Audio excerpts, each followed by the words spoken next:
마태복음 28장. 마태복음 28장 18절에서 20절까지 말씀.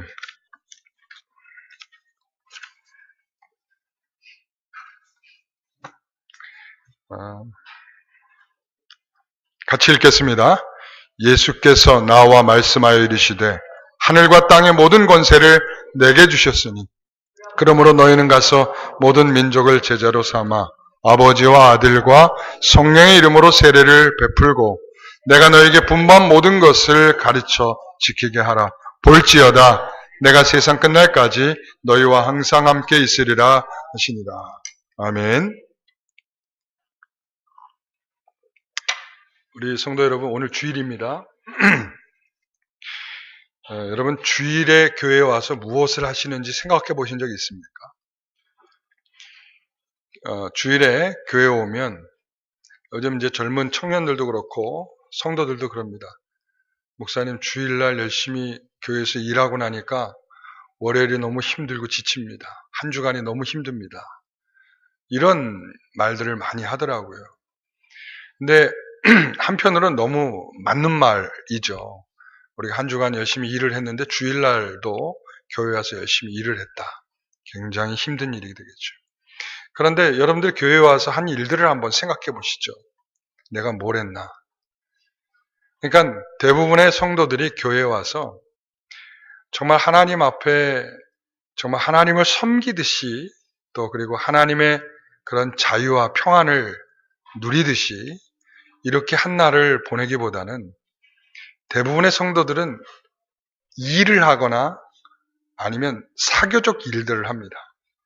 그러니까 만나서 수다들을 떨고 그리고 한 주간 이제 밀린 얘기들 있죠. 밀린 얘기들 그러면서 뭐 이렇게 저렇게 막 하고 그 자체가 나쁘다는 게 아니라 교회에 와서 이제 예배만 하면 다른 나머지 일들은 그냥 마음껏 해도 되는 것처럼 생각할 때가 많이 있어요. 그런데 사실은 우리가 교회에 와서 하나님께 예배를 드리는 것은 첫째 하나님께 영광이 되겠죠.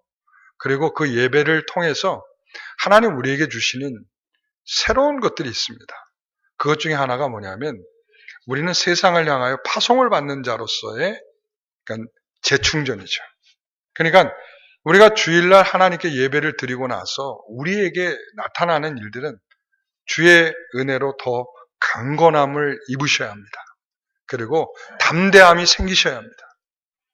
예를 들어서 환경의 어려움을 입고 초대교회 성도들 가운데에 그 어려움들을 하나님 극복하게 하옵소서 하고 교회에 들어가서 기도를 하고 나왔더니 그 자신들을 박해하던 무리들이 다 사라졌겠죠. 하나님 나에게 박해하는 자들을 물리쳐 주십시오 하고 기도했을 거 아니에요, 그죠?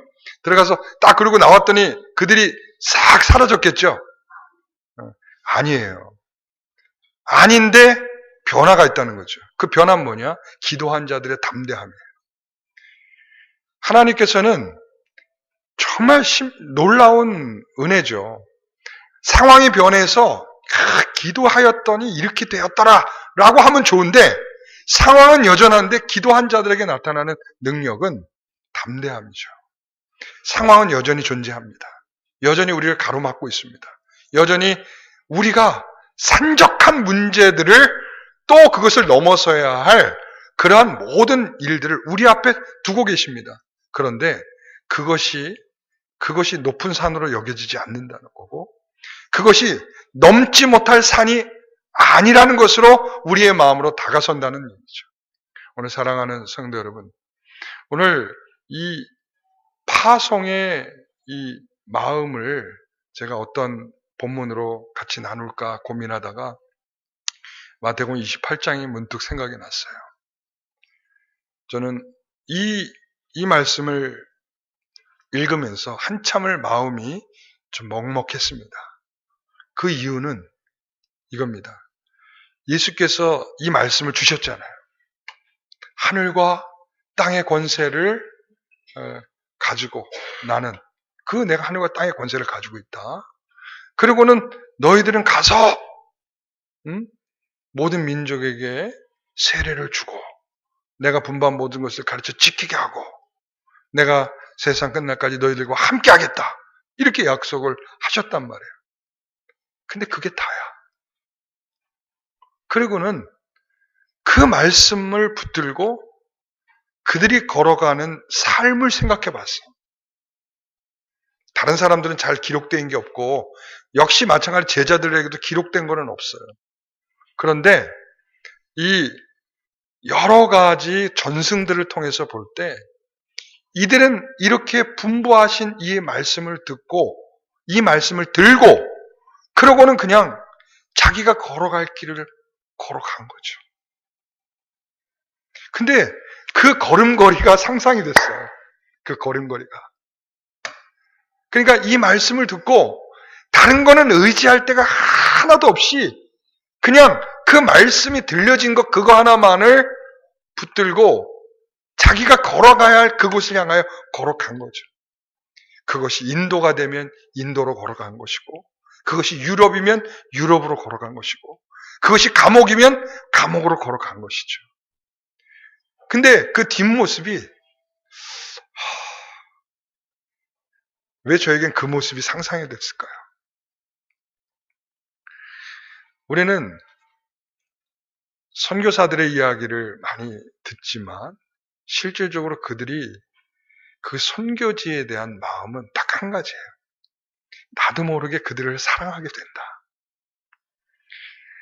그들의 하나같이 하는 말들은 뭐냐면 나는 이 사람들하고 전혀 관계된 것이 없는데도 불구하고 내가 피가 섞인 것도 아니고 내 일가 친척도 아니고 그리고 나랑 한 번도 경험한 적도 없고 내가 살아온 고향도 아니고 그리고 내가 이전부터 이 사람들에 대한 관심이 있었던 것도 아닌데 나도 모르게 여기에 대한 사랑이 생긴다.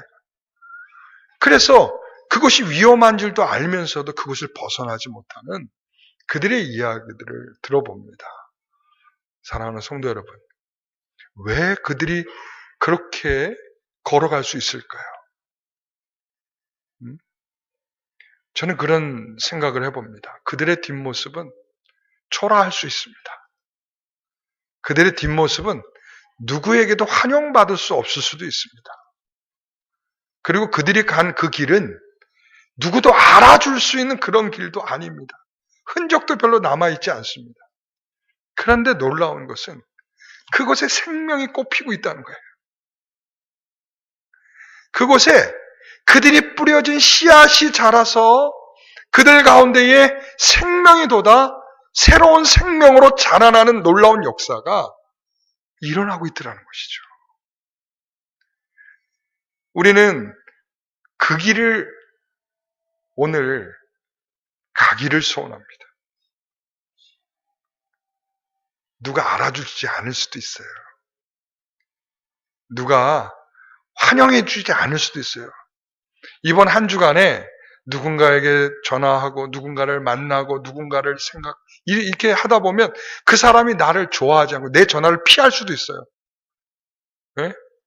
전화 피하면 어떻게 해야 되죠? 피하면 어떻게 해야 돼? 에이 그래 그럼 끝이지 뭐. 야 네가 전화 안 받은 거다. 속으로 그렇게 하고 하나님 제가 전화 안 받았어요. 저는 할 도리 다 했습니다. 여러분 이렇게 해서는 안 돼요. 이런 거는 사랑의 마음이 없는 거예요. 우리가 이 하나님이 우리를 보내실 때는 나도 모를 사랑이 그에게 있어야 되는데 그 사랑이 내게 없다면 나는 내 안에 그 사랑이 존재하지 않고 있는 것입니다. 오늘 그러면서 18절에 이런 말씀을 하셨어요. 같이 다시 한번 읽어봅니다. 예수께서 나와 말씀하여 이르시되 하늘과 땅의 모든 권세를 내게 주셨으니 하늘과 땅의 모든 권세를 누구에게? 예수님 내게 주셨다. 예수님. 여러분 하늘과 땅의 권세를 주셨다. 왜 주셨어요? 왜 주셨다고 했죠? 제가 요한복음 17장 2절을 말씀하면서 왜 주셨다고 했죠? 하나님께서 보내실 자들을 하나님 아버지께서 구원하기 위해서 보내실 자들을 구원하기 위해서 하나님께서 이 능력을 받으신 거예요. 하늘과 땅의 권세를. 이 하늘과 땅의 권세는 세상의 욕망을 이루려는 권세가 아닙니다. 그래서 우리 신자들에게도 계속적인 시험은 뭐냐 하면 하늘과 땅의 권세를 가지신 그분을 신뢰하는데, 그분을 믿는데, 그분을 따라간다고 하면서도 하늘과 땅의 권세가 아니라 이 세상에 이루는 탐욕을 이루는 권세를 달라고 기도하고 있습니다. 분명히 하늘의 권세와 땅의 권세는 하나님께서 구원하시려는 그 구원의 능력이 임하는 권세입니다. 예수님도 그 시험을 받으셨어요. 그러니까 우리도 그 시험을 계속 당하게 될 수밖에 없다는 것을 말씀하는 거예요. 알죠? 마태복음 4장에 예수님께서 시험을 받으셨잖아요. 그렇죠? 떡, 띠, 절. 무슨 말인지 지금 모르시죠? 아는 사람은 알 것 같은데? 그렇죠? 돌로 떡을 만들어 먹어라. 성전에서 뛰어내려라. 그리고 내게 절하여 경배하라. 세 번째가 절하라는 거죠. 내가 세상을 다 보여주면서 네가 나에게 절한다면 이 세상 권세를 내가 주겠다라고 말하잖아요. 이게 예수님께서도 하늘과 땅의 권세를 가지고 있으면서도 이런 시험을 당하셨대요. 여러분, 우리는 이 시험을 계속 당하게 돼 있어요. 그래서 나중엔 헷갈리는 거야. 하늘과 땅의 권세가 내 탐욕을 이루는 권세하고 이게 막 혼잡하게 섞여서 나중에는 내가 이걸 원하는 건가? 이걸 원하는 건가? 나중에는 교회가 다 헷갈리고 있어. 그래서 나중에 대부분에 보면 하늘과 땅의 권세, 예수 그리스도께서 주시고자 하는 이 권세를 원하는 게 아니라 탐욕적인 권세를 원하는 성도로 전부 다 뒤바뀌어져 있는 이 세태를 발견하게 됩니다. 여러분, 이거 문제가 심각합니다. 예수님도 그래서 사단아 어떻게 하랬어요? 물러가라 했어요. 여러분, 세상의 탐욕의 권세를 우리에게 부추기고 있다면 그것은 하나님이 주시는 역사가 아님을 기억하셔야 합니다. 그래서 여기에서 보면 이런 말이 나와요. 17절에 보면 예수를 배웠고도 경배하지만 여전히 뭐 하는 사람들이 있어요? 의심하는 사람들이 있어요. 참 기가 막히죠. 예수님 분명히 죽으시는 걸 봤어. 그리고 죽으셔서 무덤에 들어가신 것도 봤어. 근데 그분이 다시 살아나셨어. 그리고 말씀하시고 가르쳐 주셨어. 그런데도 사람은 뭐가 들어요? 의심을 갖고 있는 거예요. 정말일까? 혹시 로마 병정들이 하는 것처럼 이 제자들이 훔쳐갔다가 자, 이제 예수님이 기절했는데 기절한 동안 잠깐 이렇게 저쪽으로 옮겨놨다가 이제 깨어나시니까 이제 이렇게 나타나신 거 아닐까? 사람들이 그 사실을 보면서 너무 자연적이지 않잖아요. 여러분, 죽은 사람이 살아난 걸 본 적 있어요? 여러분, 내가 만약에 내가 죽었어요. 여러분들이 보는 앞에서 죽었어. 장사도 치렀어. 그랬는데 며칠 만에 내가 딱 나타난 거야. 여러분들이 보면 나를 보고 뭐 어떻게 하겠어요? 이거 귀신인가? 그럴 거 아니에요. 이 귀신인가? 정말 사람인가? 여러분, 예? 화장해갖고 왔는데 일리가 있네요. 예. 그러니까 우리가 이렇게 며칠 만에 이렇게 만나고 나니까 사람들이 의심하기 시작하는 거예요.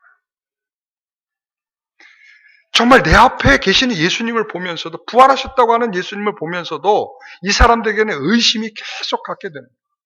이 여기서 사용되고 있는 에리스타산이라고 하는 이 의심하다라고 하는 동사는 이 베드로가 무리를 걷다가 물에 쏙 빠지잖아요. 그때 예수님 이 믿음이 적은 자야, 왜 의심하느냐 할 때 하셨던 말씀이에요. 그러니까 이 의심은 뭐가 없기 때문에 생기는 거예요? 믿음이 없기 때문에.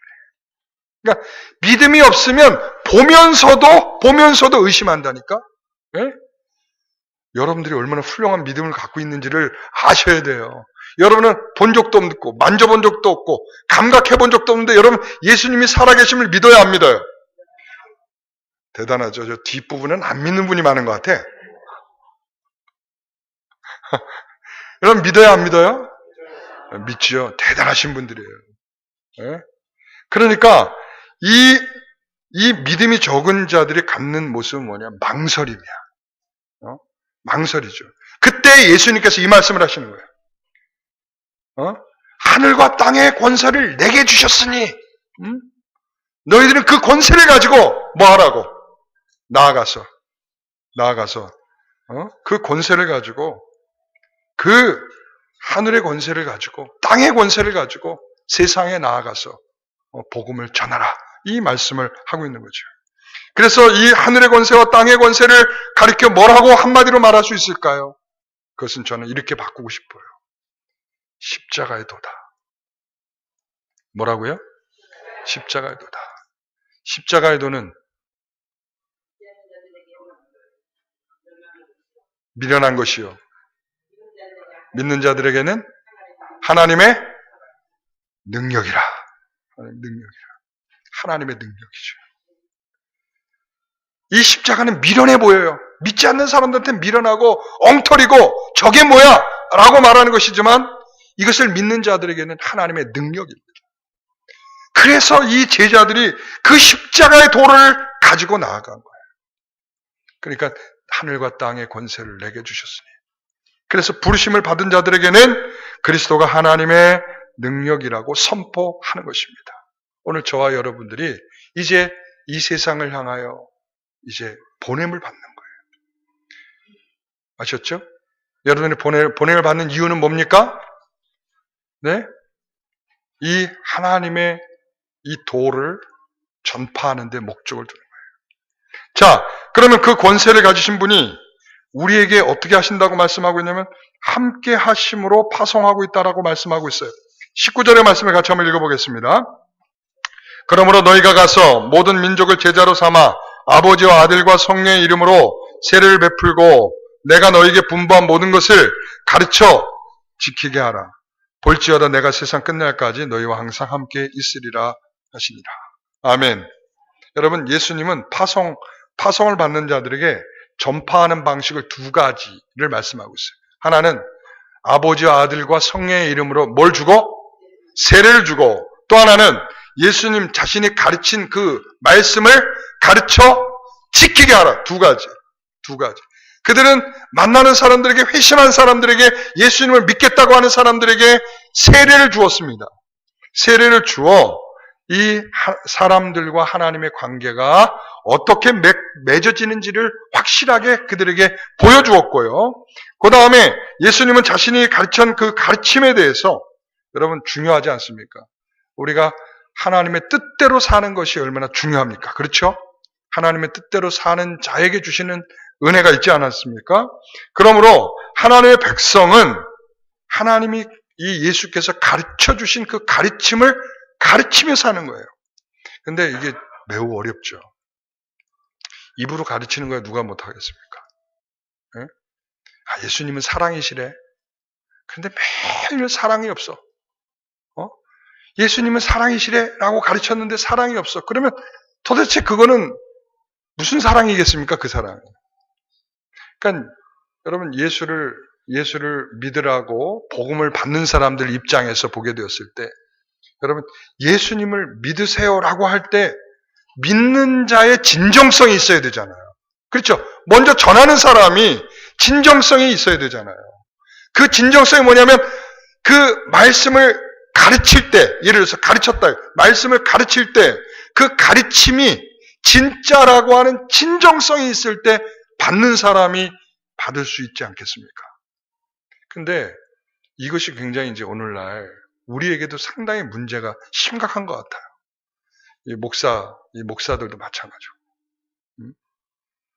이 목사들이 이렇게 많은 교회에 이렇게 목사님들이 이제 1세대가 하고 2세대가 이제 1세대 은퇴하고 뭐 2세대도 은퇴하고 막 이렇게 은퇴하는 교회들이 계속 나온단 말이에요. 근데 오늘날 은퇴하는 목사님들을 이렇게 보면 이분이 정말 이 교회를 목회하신 분 맞나? 이 생각이 들어. 왜 그러냐면 어떻게 하면 한 푼이라도 더 받아갈까?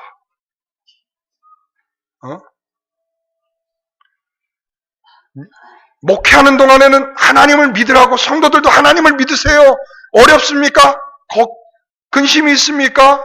지금 물질이 필요하면 하나님께 기도하세요라고 해놓고서는 은퇴할 때 어떻게 하면 한 푼에 더 뺏어갈까, 교회에.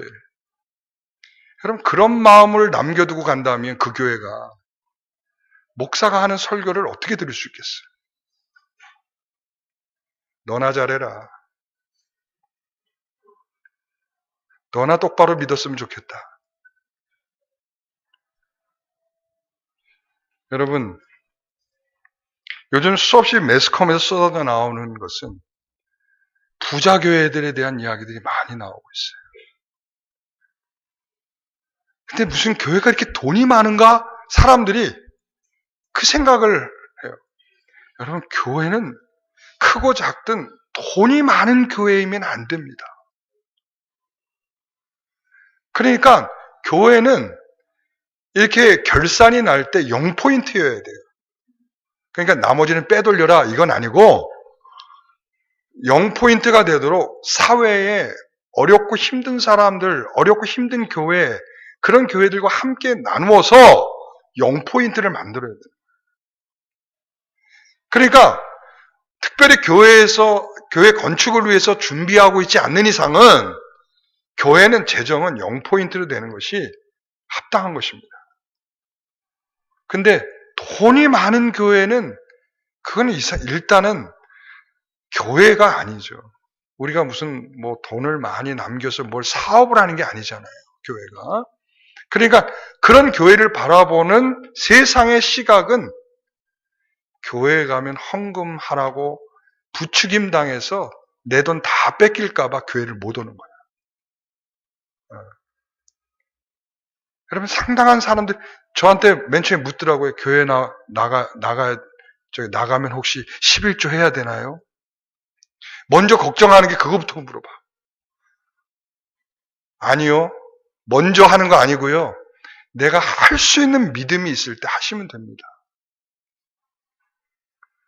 그러니까 우리의 마음속에 우리가 알고 우리가 지키는 것에 대한 분명한 정체성이 없으면 다른 사람들이 우리를 바라볼 때 네가 믿는 믿음이 도대체 뭔지를 모르겠다. 내가 거기 가서 무슨 유익이 있겠는가. 내가 정말 너희들이 그걸 통해서 구원을 받았다면 진정성 있는 너희들의 사랑이 있어야 되고 너희들의 헌신이 있어야 되고 희생이 나타나야 되고 뭔가 손해보는 것도 있어야 되는데 악착같이 손해보지 않으려고 하고 악착같이 더 가지려고 하고 악착같이 나누지 않으려고 하는 모습들 속에서 어떤 진정성을 발견할 수가 있겠습니까? 사랑하는 성도 여러분, 가르쳐 지키게 하라는 내 것을 가르쳐 지키게 하는 것이 주님의 것을 가르쳐 지키게 하는 것입니다. 그것이 내가 잘 지키고 있는가를 나를 먼저 보셔야 될 것입니다. 저도 그래서 많이 반성하게 된 것 같아요. 이 말씀을 준비하면서 나는 그러면 어떻습니까? 내가 복음을 전하면서 나에게는 어떤 진정성이 있습니까? 내가 다른 사람들에게 복음을 전하면서 어떻게 하면 좋겠습니까? 그래서 저는 언제부턴가 저에게 이제 이런 말을 해요. 만족하자. 저는 항상 저에게 읊조리듯이 제게 말하는 게 있어요. 만족하자.